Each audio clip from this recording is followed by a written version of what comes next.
अस्सलाम वालेकुम रहमतुल्लाह।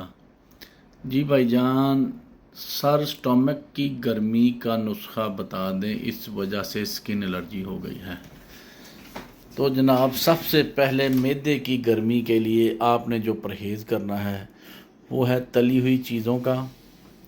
इसके साथ साथ मिल्क शेक नहीं आपने पीना, खट्टी चीज़ें नहीं खानी, और गोश्त जो है वो बग़ैर सब्ज़ी के नहीं खाना या शोरबे वाला खाना है। और रात को सोने से 2 घंटे कबल आपने खाना खाना है, और दिन में कम से कम 8 से 10 गिलास पानी ज़रूर पीने हैं। ये तो होगी एहतियात।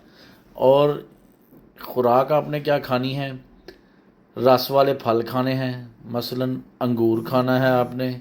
इसके साथ साथ आपने, आजकल मौसमी आ रहे हैं, किन्नू आ रहे हैं, अभी गाजरें शुरू हो जाएंगी या मूलियाँ शुरू हो जाएंगी। इन सब्ज़ियों का सलाद इसके अंदर बंद गोभी मिला के खाएँ, इंशाल्लाह ये आपकी मैदे की गर्मी के लिए ये खुराकी नुस्खा है। अब इलाज की तरफ आते हैं। नुस्खा बताने से पहले छोटी सी रिक्वेस्ट है कि जिन लोगों ने अभी तक मुझे फॉलो नहीं किया वो फॉलो कर लें, ताकि डेली जो है ना मैं आपको नए नए नुस्खे टोटके बताता हूँ, आप तक पहुँच सकें। और इसके साथ साथ मैं पाकिस्तान में वाहिद हकीम हूँगा, मैं दावा नहीं करता, जो आप लोगों के कमेंट्स के ऊपर फ़ौरी नुस्खा बताता हूँ। इधर उधर की बेपर की जो है ना वो बातें नहीं उड़ाता, और प्योर तिब्बी नुक्ता नज़र से नुस्खे बताऊँगा आपको।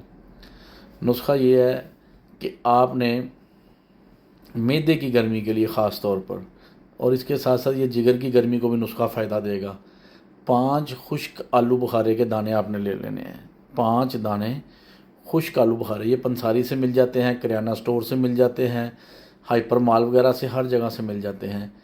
एक आलू बुखारे का दाना आपने चूसना है और अच्छी तरह चूस के उसकी गिटक फेंक देनी है। फिर 2 घंटे बाद दूसरा दाना, फिर 3 घंटे बाद तीसरा दाना, फिर 4 घंटे बाद चौथा, मतलब एक एक 2 घंटे के वक्फे से आपने 5 दाने चूस के खाने हैं। इंशाल्लाह 2 दिन के अंदर अंदर मैदे की गर्मी और जिगर की गर्मी गारंटेड दूर हो जाएगी। इंतहाई आजमूदा और कारामद नुस्खा। इस नुस्खे को सस्ता या छोटा सा समझ के नज़रअंदाज नहीं करना। दुआओं में याद रखें। अल्लाह ताला आप सब लोगों को सेहत दे, पूरी मुस्लिम उम्मा को, पूरे पाकिस्तान को सेहत की जैसी नेमत से सरफराज करे। आमीन। अस्सलाम वालेकुम।